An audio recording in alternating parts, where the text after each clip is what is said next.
In this video, I'm gonna show you how to make Steam download faster. It is very quickly and very easy, okay? First, you need to check if the problem is not on Steam and if the problem is on your internet. After checking this, you come on your Steam, okay? And you need to restart your Steam.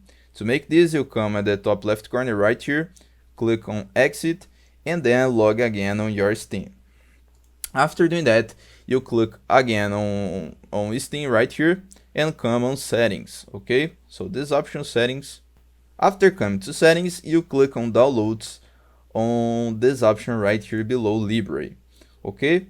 Then you will select the download region, okay? So click right here and select the nearest region of you. After doing that, you can see if Steam is limiting your download right here, okay? If it is, you just need to turn off this option right here. So turn off, click on OK. Then you can download on Steam very fast. If this process won't work, I recommend you to check if the problem is not on your internet. I hope I helped you on how to make Steam download faster. So if this video helped you in any way, hit the like button and subscribe to our channel to receive useful tips.